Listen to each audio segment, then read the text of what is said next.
Hey, what's up, party people? Welcome to another exciting week of SJU Sand Edition. That's right, we're getting sand everywhere. Starting off with Hayden Christensen's return to Star Wars, long overdue, and Dune. It happened. We let Dune wash over us, perhaps multiple times. We entered into the Darude sandstorm this weekend, and and a lot of you came with me because apparently it did very well at the box office. We'll be talking about that as well as the sequel chances. Will we ever see Children of Dune? Will we see Chalamet turn into a giant sandworm himself? Spoiler alert for Dune Book 5. You be the Those judge. are so many weird words you just said I know all of those words except Chalamet and I know them all separately, but not in that order. Well, I and the rest of my Sarju car will also be reacting to Uncharted, Red Notice, and Ambulance trailers. We have a lot of sexy thieves coming out with movies later this year, so we'll react to all that, as well as your comments and questions. So if you have anything to say about Sand, about Star Wars, about Dune, about Michael Bay ambulance movies, now's your chance. Put them in the chat, and we will respond by the end of the show. Here's the big news that broke via The Hollywood Reporter. Hayden Christensen, you may know him as Anakin Skywalker, aka the man who says no. He will be back in Ashoka, which I guess I forgot, but yeah, of course, that's one of the many live action Star Wars things that's coming to our small screens. And Disney Plus. He was previously announced as appearing in the Kenobi series. Oh, I forgot about that. But Rosario Dawson confirmed / leaked / leaked the news on social media after it broke. Yeah, as the notes say, it feels like a long time coming, right? I mean, people have been clamoring for him to come back in some shape or form. There's a lot of prequel fans out there.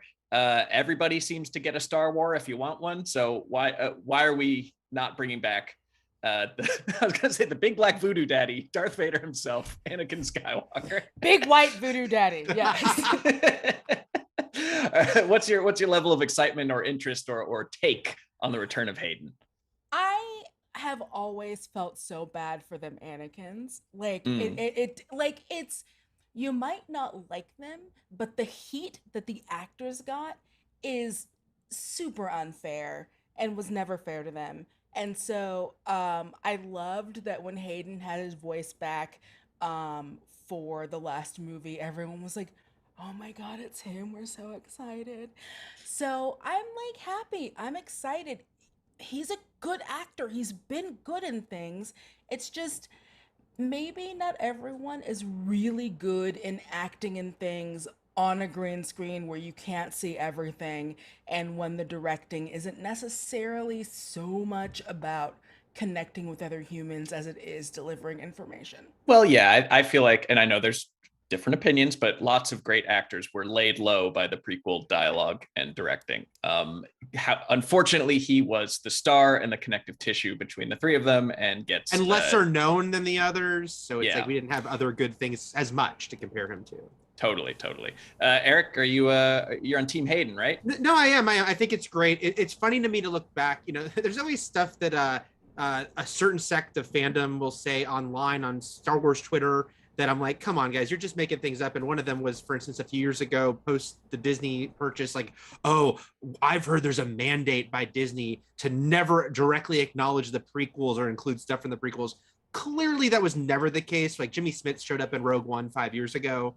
But now that's really not the case. You know, we're getting multiple actors from the prequels or in the Kenobi series. Hayden Christensen is in 2 different shows. I think it's really cool. Also, I'm a huge fan of Star Wars: The Clone Wars. And so it's really cool, you know, Ahsoka in general, she's kind of risen up and become this very popular character. But now we're going to see in some way, and we don't know yet, we can presume Force Ghost or memory or Force mysticism. There's a lot of ways that he can appear in the show, even though he's dead at this point and he wouldn't look like dreamy Hayden Christensen. But they're going to obviously acknowledge this, that he was her mentor in live action in a way we've never seen. And I'm also, you know, it's just funny to think about all the people who've never watched the Star Wars animated shows. There's plenty of Star Wars fans. My sister's a huge Star Wars fan. She's never watched any of the animated stuff. So she's going to kind of get introduced to this whole other aspect of Anakin's history. And I think that's kind of cool. Their relationship is so important. Yeah. Start Like- with the Clone Wars movie, and then that's all you need to set That's all everything you up. need. Oh, that's mean. Why are you being mean to our audience, Penny? Don't leave them with Stinky. just snips. Come on. Look, it's just slugs that fart. Yep. Where's the stinky live action Disney Plus $200 million series? I mean, it's coming. Everything else is. Sorry, I cut you off. What were you saying, Danielle? No, I was just saying, like, they had such a good relationship and it was so close, and we've never really gotten to explore that in live action, like you were saying, Eric.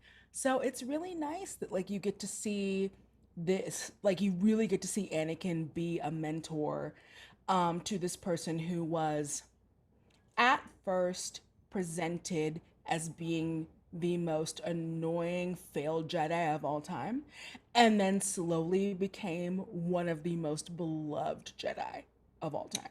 So yeah, there's been a real redemptive arc for all the prequels, and while I don't understand that, I don't think that you ever should take your frustration out on the actors themselves for whether you like the movie or not their fault. This is why I keep saying on Twitter, and people argue with me about this, but I'm like, guys, everything that happened with the prequels is going to happen with the sequels too. This is just how it works, because little kids will not be little kids in 10 to 15 years, and they will have nostalgia for the Star Wars sequel trilogy, not attached to the legit criticisms we had as adults watching them. And then that cycle will all happen, and we're going to be getting the Hux Disney Plus series and all sorts of crazy stuff. So wow, a live action Hux. Imagine that. It is funny just that we're mentioning Ahsoka herself, although that is more to the credit of the Clone Wars just deepening her as it went on and making her better and better character. Which was a Filoni show, right? Just like a Filoni show, and he's doing Ahsoka, we should say, too. So yep, but he's then doing also all of it, right? He's doing a lot, but I think yeah. there's some he's more directly involved with than others. Like even the Bad Batch, he wrote the premiere, and I think he kind of he checks in on it. But Ahsoka is like his baby, like as a character, I think. So it's like he's just guided her so much. So I think he's gonna be very involved in that show. I trust Filoni. I just do. I do, and I trust him to do at least a little Jake Floyd. Was it Jake Floyd? Jake Lloyd. Ahmad Best. Just throw them some cameos too. Why not? God, please do. Please give Jake Lloyd redemption. Put him in a stormtrooper suit. Like, it's fine. It'll just be for the fans that recognize him or whatever. Yeah. Ahmed Best is already, I think, he's kind of already done, because not only did Jar Jar come back on Clone Wars and he voiced him, but then he like hosted that game show, and he's, I think, very much he's in the circle. He's back in the fold. Yeah. Back in the fold. And so they're probably gonna retcon that thing in the book that was really sad. So there was a thing in a book where kids were like, oh, there's also this clown that performs around town, and he's really sad and everyone hates him, and they'll throw him coins out of pity. They call him the Joker. Star Wars gets Joker-fied, finally. The Jarster. But it was so seriously. Oh no. But it was, his whole thing was like, I have to redeem myself, so I'm just gonna perform for children for free, and it's really sad. This lives so in a sad. society. No one cared. Misa's sorry for causing the death of the galaxy. Oopsie doopsie. Oopsie doopsie. Steps in Jar some Jar is crap, basically Mario. Whoa! Oh yeah, it's only a matter of time. Yeah, I would actually put money on it that there will be a Jar Jar call out or cameo in the Ahsoka series. So you heard it here first, people. I just want to move on to Dune. Speaking of, you heard it here first. Sweet gratification. Oh, like and subscribe. Yeah. Hit the buttons. Let's talk about Dune.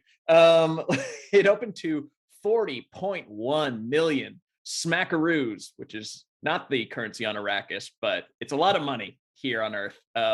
Dual release in theaters on HBO Max. Globally, this movie has earned north of $202 million.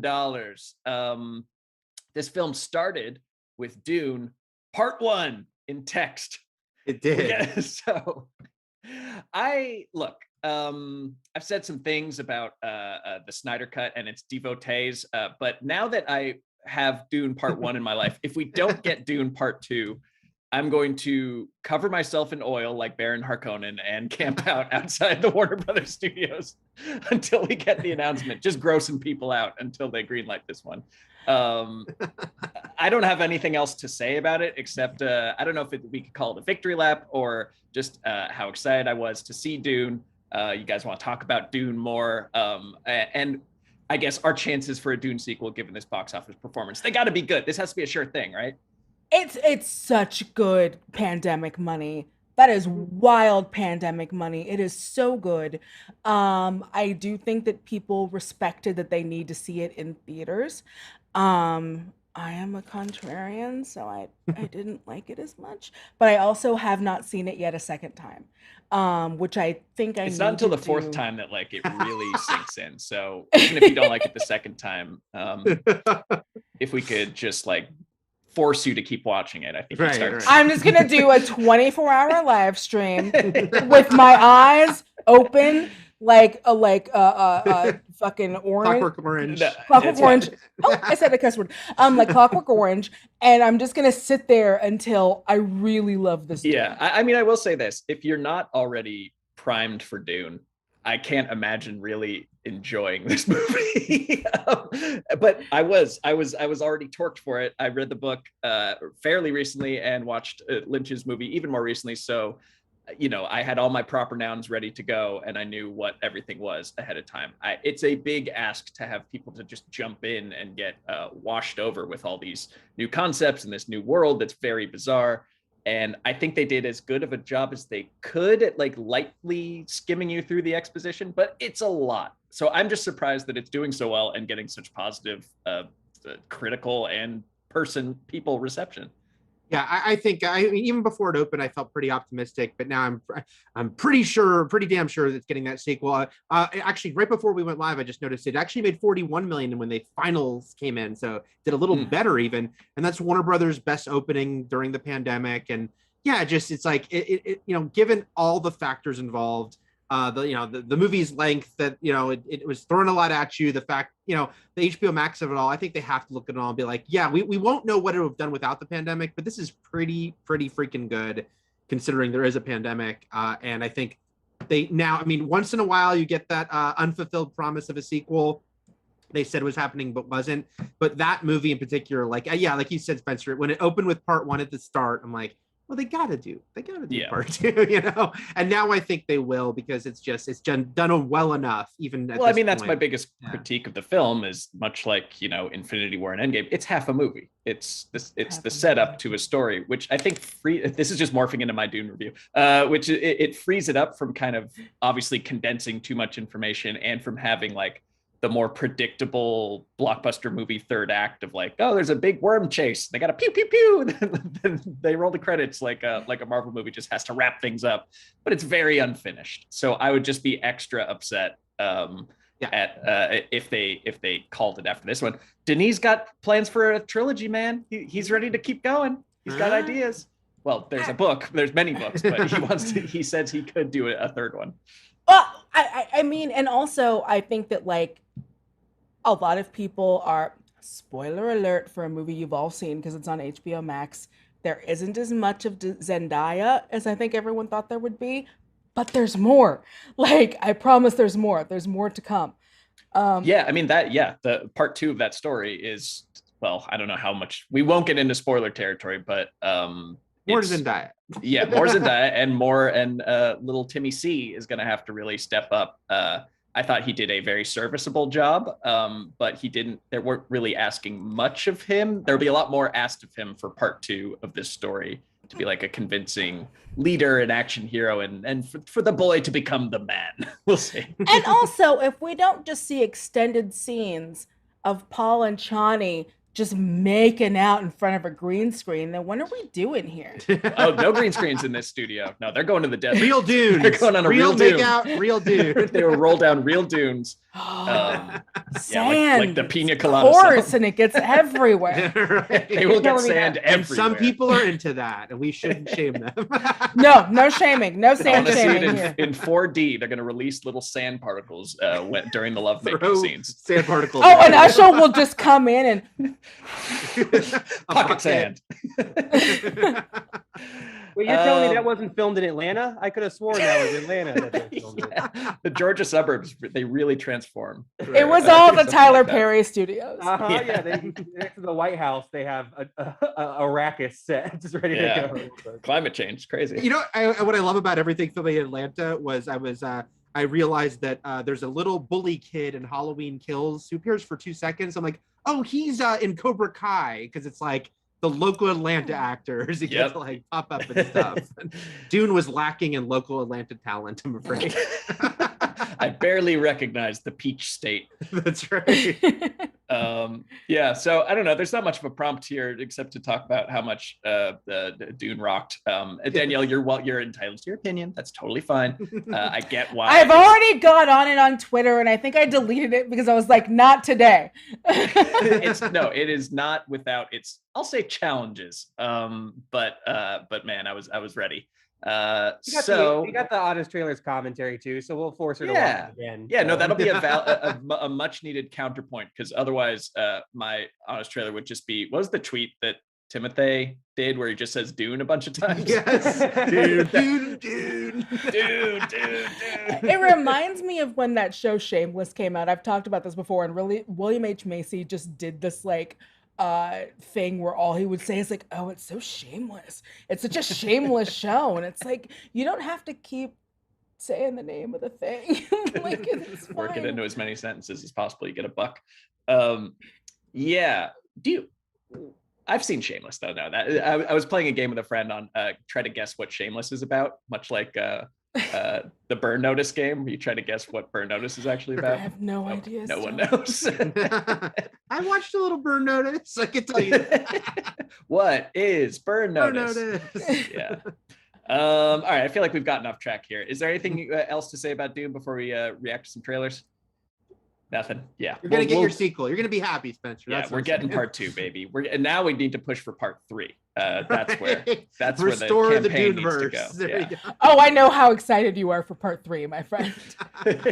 Really, part 4 is when we get Worm Man, but part 3 is also very strange. There's Worm lots Man. of I'm magic, excited by Worm Man. magic children, and it's hard out here for an emperor. Should be the subtitle for part 3. Okay. Trailers. We have a theme that we noticed before we went live.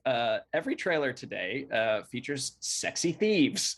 So we're having a sexy thief moment between Uncharted with Tom Holland and Say Hello to Your Mother for Me. Red Notice with a bunch of sexy people, and Ambulance, which is also sexy people. Yeah, Jake Gyllenhaal on Ambulance with some other sexy folks. Sorry, can you say ambulance for me one more time? I'm sorry that I stumbled over my words. I was like ambulance. Ambulance. Which sexy thief movie should we talk about first? Let's do it in order of sexiness. I figure it's got to start with Red Notice, right? That's a lot of. It has to start with Red Notice. Yeah. Yeah. I don't think that they bothered to like write this movie. They just got the sexy people in a room with some objects and said, go steal things from each other, and yelled action. This doesn't seem like a very good movie, but but one that's pretty to look at. Is this just like a Netflix money laundering thing, or what's going on here? This just seems like my joke before we started filming is this seems a movie designed by the algorithm. It's like Netflix makes these incredible, like they pay these huge salaries to get these big stars to make very forgettable movies. By the way, I realized they also make Oscar-nominated movies too. They have those are their 2 categories. Yeah. But this is one of those ones, right? It's like, here are 3 people, and especially with Reynolds and Johnson doing exactly what you're used to them doing, down to like shots. Like there's a shot of the 2 of them going through a window that looks like from Fast 5, like when they're fighting in Fast 5. And Dwayne Johnson like playing a character he's played many times. Same with Ryan Reynolds. So it's just this funny thing. That fight scene at the end of the trailer where they're like, we need to remind people that Gal Gadot is Wonder Woman. So let's like give them some antique like shields and spears and film it in silhouette, so you can't even tell that it's not and let's Wonder You can't even tell that it's them. It's Like, all of them they know how to play fight. So I don't know why you're putting that in shadow. Like, I want to see the sexy people do the sexy thing with the shields and swords and But I feel like that's trying to trick your brain into thinking you're watching a Wonder Woman movie and being like, oh, I like that silhouette holding medieval weapons or whatever. And let's trick you into thinking you're watching Hobbs and Shaw again, because it's like, oh, they're in prison together and they're arguing, but they have to work together. Yep. So I promise you there's a Fast and Furious movie that does that missile in one door and out the other shot. There has to be. There's no way that's not in a Fast and Furious. Well, I mean, we have seen The Rock kick a missile. So there's a missile on top of ice, I might add. Do we think that Ryan Reynolds and The Rock were counting how many punches they got in? I think Reynolds is a generous lover and fighter. I feel like he I feel like he let The Rock do the bulk of the punching in this. And punch lines. Punch lines. No, he probably counted punch lines with The Rock. Like, no, I have to be the funnier one. But I think that. Oh, sorry, go for it. Yeah, I think that I don't think he does the fight math that The Rock does.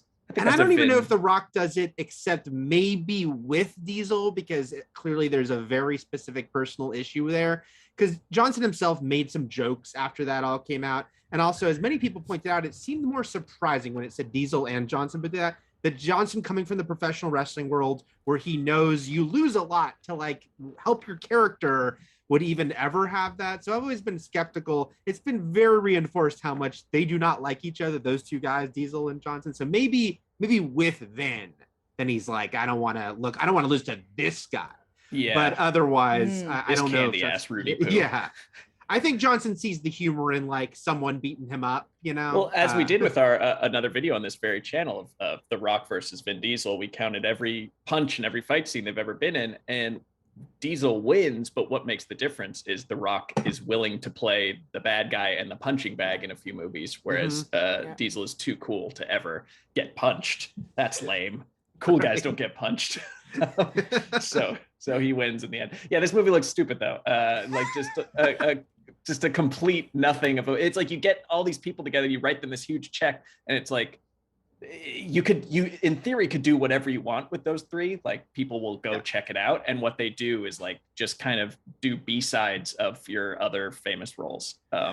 This is gonna be the funnest thing in the world to put on when you are tired and you just want something to turn your brain off. Oh yeah, it's like this is like those movies that are just on TNT like after a basketball game, and it's like, wait, when did this come out? 2007, 2017? Anywhere in that 10-year period? And that's what it's designed to do, right? Like we talked about also, it's like the way their budgets work. So it's like this movie costs like $200 million, but the half of that was just salaries because they don't give people back ends. So it's just like this movie is designed to lay on the couch and watch passively. You know, that's like what it's there for, a global audience on Netflix, you know, and it will serve that purpose well, I think. Mm-hmm. You know? Right, it says in between commercials for the Snowpiercer TV show. Yeah, even if it's on Netflix and it just cut to a TNT commercial for like Claws or something like that, like, yeah, that tracks. That makes sense. That'd be in there. Claws is really good. It looks good. Agrees with you, by the way, Danielle. Okay, on to we have a lot more sexy thieves to cover. I guess we should talk about Uncharted or Ambulance. I guess we're going in order of sexiness. So Tom Holland or Jake Gyllenhaal. Yaya's pretty sexy. Yeah, there's Yaya and no Jake Yaya slander. Yeah. Sorry. All right, so all right, take it away, Danielle. Ambulance looks really fun. It's like Michael Bay. It's I love that thing that movies do where they're like, this white dude and this black dude are brothers and we never explain it. And it's like, yeah, that's fine. I don't care. But Jake's getting them into trouble. Troop brothers, right? Yes. It's the brotherhood of the troops that Michael Bay always loves. Yeah. Do they say that specifically? Because I kind of felt like they were like brothers. It could be like, you're right, like the brotherhood of the troops. I love how many times I don't love cop stuff. I think that I think sometimes it gets really weird, but I do love a thing where it's like, oh, we're gonna rob this bank, but we can't hurt fellow cops. It's like, well, then what were you planning on doing in this bank robbery? But I think it's gonna be really fun, and I like all of these actors together, and it's just gonna be action nonsense. But I do feel like it feels different than a lot of action nonsense because there is that element of um well, I don't want to be here, so I have to like save the woman and save the other cop and all of that stuff. Wait, who are you being Essentially, right now? Are you being Jake Gyllenhaal right now? No, you're being Yaya. I mean, yeah. Yeah, because Jake's clearly the shadier one, right? Yeah. Like, Yeah. Oh, they're. I'm not. This isn't a spoiler alert. This is a speculation. They're gonna fight at the end of the movie. Right. You think? Right. Okay. You don't think they'll like Thelma and Louise it off a cliff? Oh, spoilers for Thelma and Louise, whatever. I think no matter what, Jake dies. Jake dies either in a fight with Yaya or a I've gone too far, like something, you know, Yeah. like yeah, he Oh does. no! Yeah. All of my morals. And it's like, well, you should have thought about that before you robbed a bank, weirdo. Right. But I love that line where he's like, this is gonna be your most exciting story ever. That was really funny and it landed with me. This is another one where it was like sexy thieves. I will probably watch this as a party with just a bunch of people, like either over Zoom or socially distanced friends, and just heckle it. Like I think that that's what this movie is going to be, and I'm into it. Yeah, look, Michael Bay loves the cops as much as he loves the troops, which is very much. Look at that American flag. It was just one and he loves suns. The only thing he loves more than is an American flag at sunset. There it is. Yeah, there it is. Which is fine because luckily we don't have to take our politics and our worldview from Michael Bay movies. We could just watch them because he does have seemingly still have a sense of propulsion and action, legible action, which he seems to be slowly getting back to. Six Underground, god awful story and script, which I hope he can fix in this one. Keep it simple, but he can direct the hell out of a car chase. He still knows how to take the pieces of our modern world without giant transforming robots. You know, the ingredients you need: a speedboat, an ambulance, a helicopter, and just play with his toys in very entertaining and suspenseful ways. So I think he's still got a few chambers left in the gun. I don't know, guns, bullets left in the tank. I don't know. Guess what? It's a Michael Bay movie. He'll have it all. Yeah. So if he can just kind of return to form and keep things simple, I am all about. I think that's the way to go for Michael. Aside, get away from sci-fi, get away from franchise movies. And I didn't see as much humor as a lot of his stuff sometimes has. Yeah. There will be cutaways to ethnic stereotypes doing their thing in reaction to the ambulance. I'm sorry, it's gonna happen. He's never not done it. Yeah. Michael Bay makes I think Michael Bay makes mostly bad, dumb movies, but he does have a style. Yes, he knows how to direct action in sometimes in an annoying way, but it's like I did laugh at this trailer. Like it had all the Bayisms we just talked about. There's American flags, there's sunsets, there's the camera circling around people. There's like the camera underneath a car, like on its side as it's speeding along. And he does that stuff, and it's like part of what you get with the Bay package. Yeah. So it if you go in like expecting just some pure Bay, I think you'll get it here. Well, I wonder because I feel like Gyllenhaal takes himself too seriously to go like Nick Cage with it, or to go like full, I don't know, the goofiness that some Bay parts bring his you. Oakjaw character into this movie. Yeah, that would or be Mr. Music from John Mulaney and the Sack Punchline. Yeah. Okay, if we can get the cast, they're all doing their Oakjaw characters, then yeah, I'm even more in. But yeah, it's a Bay movie. This one is not Netflix, right? This is in theaters. This is a theatrical movie. Yeah, which it should be. I think that Michael Bay should remain in the hallowed temples of the movie theater. It just isn't the same. Much like Dune. Can we talk about Dune again? Fine, let's talk about Uncharted. Another sandy movie. Potentially, will there be sand in Uncharted? Actually, it's a little more wet, but it is like a classic action adventure movie with some people in it. Tom Holland is doing an American voice. To me, he sounds very much like Marty McFly. Made me think that he always does. Oh yeah, he always. He's always doing a Marty McFly. Yeah. Okay, well, this one felt extra Marty Marty E for me, to the point where it's like, oh, he's the Rick and Morty casting now for Morty, which also is a problem because he still looks like a little boy, and I don't think he should be playing roles for men quite yet. Well, this is the problem Chalamet has too, right? Is like, are they always going to be Peter Pan, these guys? Like, yeah, you know? Yeah, just like let your face sag, Tom Holland, or something. He just looks too boyish, and I guess that's why they paired him.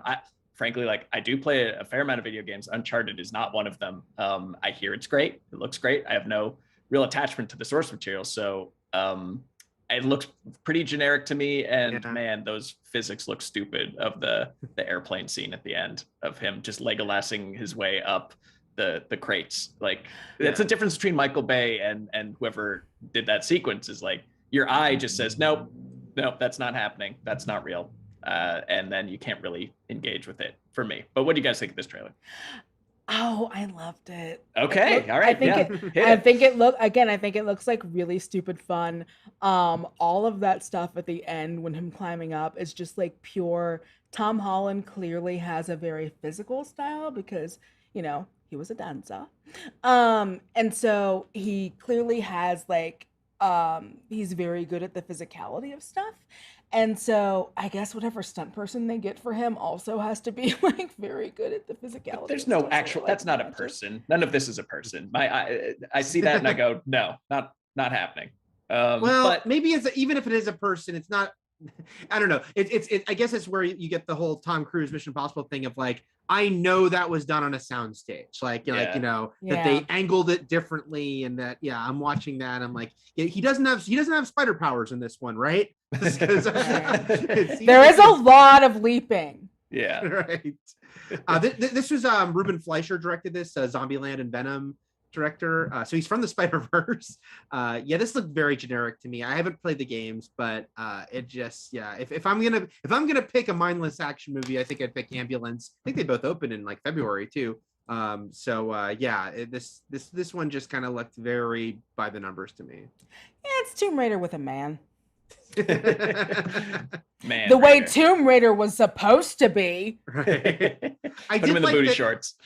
I did like that. I'm among the many people who didn't know Antonio Banderas was in this trailer till the trailer came out, and there was a bunch of like Antonio love that sprouted up on Twitter because of that. And I was like, I like him too. I like when he's in things. Again. Yeah. Got to rewatch Mask of Zorro. I used to love that movie. That's a good one. All right, sweet. So a lot of sexy thieves to choose from coming up this year. Really, we're spoiled with choices. If you like Dune or Sexy Thieves, 2022 is going to be our year. I guess we have to wait till 2023 for Dune 2, right? Because it's going to be a while. Yeah, it'll be like 2024. I think so too. It'll open right around Avatar 3. I don't know. They can get to Atlanta in a week or two and film it probably. It'll be fine. That's so annoying. Why wouldn't they just shoot them at the same time? Oh man. Some Pirates of the Caribbean and just like own a portion of a region for like 7 months. And film all it'd be great. Like Lord of the Rings in New Zealand. You know, that would be great. Oh well. We have time to make our pilgrimage to the desert to go on set for Dune. Can't wait.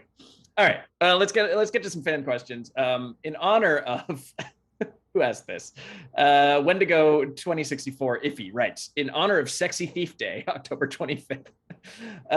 Who is your favorite movie thief? Oh, that's a very good question that I don't have a quick answer for. I don't. That's hard. Honestly, I'm not gonna lie. I really liked Ocean's 8. I know. Ocean's 8. Oh, okay. Plot twist with that last number. Yeah, I was gonna say Pitt in the Ocean movies was my choice, but I'll cede the floor for Ocean's 8 as well. Pretty good. Sandy Bullock was really good as a con woman in that movie, and also it had Rihanna. But I can't pick Rihanna because she wasn't the best of the thieves. Sandy Bullock doing the classic scam. Don't do this. But it is a classic scam of going through and taking empty cartons or doing like empty whatever and doing returns for them for full stuff. Not for money, but just to have more things. It is such an internet girl thing. Don't do that. Don't do that. Don't do that. Do that or don't do that. Don't do that. Corporations are people, and you don't want to hurt them. Well, in contra to that point of view, I think someone who doesn't think corporations are people but is still an absolute shark is De Niro in Heat. He's my favorite thief. I believe his name is Neil. He's Al Pacino's the yang to his yin, and man, I live my entire life of if you're not willing to walk out in 30 seconds, whatever life you've built. I believe that. Look at that's why you don't have much stuff around you. Yeah, I'm ready. Everything, just there, bam, just walk right out. If you feel the heat, around the corner, you gotta drop it all. And I think you have a new poster. I did, yeah. I feel like you would. We went antiquing because this is what older people do, or went to some vintage places. It's an old timey science poster from Austria. Wow. For the Earth. Yeah, there you go. So I love it. Yeah. Science diagrams. They're cheaper than vintage movie posters, it turns out. Anyways, yes, I pick De Niro from Heat. He's my favorite thief. Did we all go? I just rewatched Heat a couple weeks ago in the theater at the New Beverly, and it is great, and he's great too. But I'll pick, because I have other ones. I'm just gonna say Charles Grodin in The Great Muppet Caper, because he's wooing Miss Piggy, but he's stealing stuff, and the baseball diamond. Who could be more duplicitous than that? So Grodin's my pick. All right, well, we'll wrap up with the Dune one because this has my mind racing with possibilities.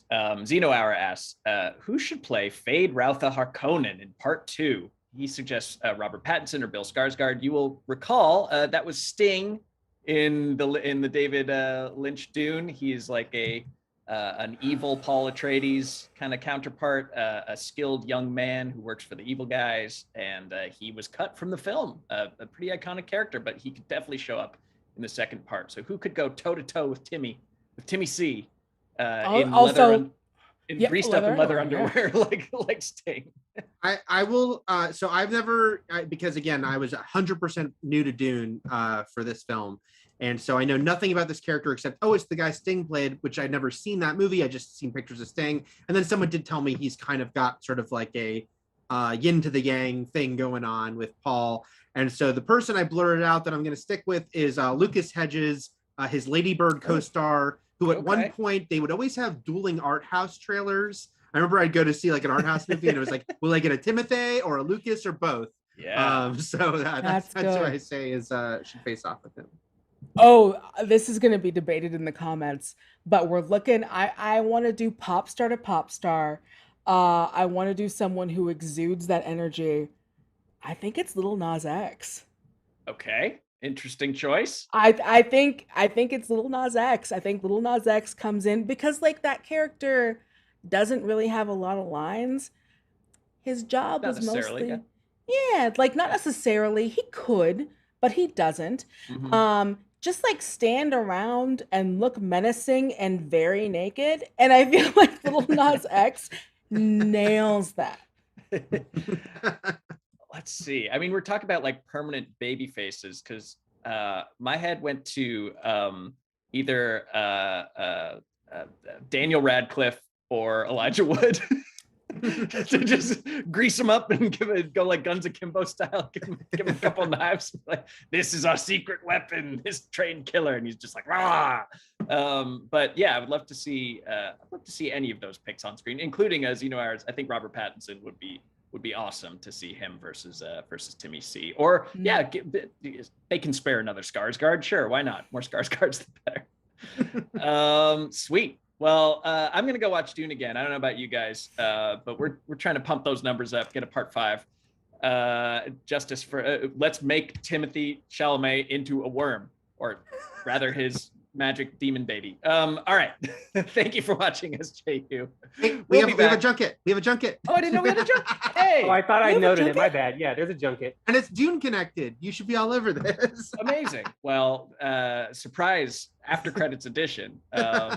Set it up, Eric. What do we got? No, this was a funny one because I was offered an interview with Oscar Isaac for Addams Family 2, but I was confused because I said, isn't that movie out? And they said, yeah, we're doing more press with him. And I said, well, I'm not going to turn down an Oscar Isaac interview. And I had a decent time with him. So we talked about Addams Family 2, but we also did him kind of embodying Gomez. But then we talked about a movie called Dune, and we talked about him playing a character named Moon Knight. And so this is awesome. me and Oscar chatting here. He's having a year. All right, great. Let's roll that. Can't wait. See y'all soon. Why is she avoiding us? They're both growing up so fast. I have the very solution. We are going on a family vacation. Let's roll! I grew up as a kid who loved sort of dark and creepy stuff. Do you think that there's just always something about, some people always are like, oh, is this too much for the children? But that, as long as it's kind of done in the sense of fun this is, that it will really land right with a kid who was like I was growing up. It's something that I think Latin culture does really well, like with the Day of the Dead, which is you take the mystery and the fear off of it by really confronting it more head on and confronting it with a sense of joy and wonder, which is, it's a part of life. So I think that the Addams brings that element to American culture. Scientia imperi decase tutamen. Hello? English, please. I'm surrounded by idiots. There is a really funny scene in this movie where Gomez is putting on kind of like a country sort of a cowboy voice. And I'm curious what that's like when because you have to think on two levels, I imagine, because you're playing Gomez, who himself is putting on a funny voice. Is that kind of a weird brain scramble? That was probably the most fun part to do, is like figuring out his accent. Because like at first we tried it, we're like, what if he's really good at doing a country voice? Then we tried that and that was funny, but then we're like, what if he's really bad at doing the country voice? And that made us laugh even more. So oftentimes we're just kind of going with like what makes us laugh. The Emperor asks us to bring peace to Arrakis. House Atreides accepts. Clearly you can see the influence Dune had on other sci-fi. So I'm just curious for you, is there other sci-fi movies or things that you grew up with that you kind of, looking back, you're like, oh yeah, Dune was a big influence, and that's really cool to sort of see that. Obviously, Star Wars was massively influenced by Dune. So it's incredible to kind of see where it all started, and the way that Denis approached it is with such sensitivity, for the world and what the world looks like and the feeling, the tone. I think it's just a spectacular, incredible cinematic experience. And I know when I saw it for the first time, I just left with just utter gratitude that I could have been a small part of something so beautiful. So I have to say, I was a 90s kid reading a lot of Marvel comics, and Mark Spector Moon Knight was one I kept getting at my Studio City comic book store. So I just have to say, that is such an interesting character because he's kind of more messed up than a lot of superheroes. Is that something that kind of appealed to you, that he's got some issues to work out? Totally. That's really what it was. I collected comic books in the 90s and I had not heard of Moon Knight. So it wasn't on my radar at all. And so when it came my way, I didn't have any baggage on it. I didn't really know anything. And, I read that first episode. I spoke with Kevin. I tested some stuff out on my kids. And I just got really excited about the story and about the character and the potential there. And I found there to be a lot of space to try some really out there stuff. I know better than to try to ask you any spoilers, but I will say that character seems to give you the opportunity to maybe play multiple performances. Is that something you might look for? Well, it's we're definitely doing the Moon Knight story, so I'm going to be really excited to really talk about it ad nauseum next year. Gomez and Morticia are sort of they're looked up to by a lot of people. There's a lot of sort of couples goals, aspirational things out there about them. Can you talk about that and what is so fun about playing these characters that are so into each other? I mean, that's the thing. That's why it's so aspirational, because it's like the old thing goes. It's like, yeah, after you're married for a while, you start taking each other for granted. It's hard to keep the passion alive, and it doesn't seem to be that hard for old Gomez and Morticia. They really they really connect. And that's a beautiful thing. And I think that's what's so sweet about it, is that, you know, and that's where a lot of the comedy comes from, is that you've got these very strange, goth, macabre characters that, you know, are attracted to the grotesque, and yet they are passionate and full of love and adore each other.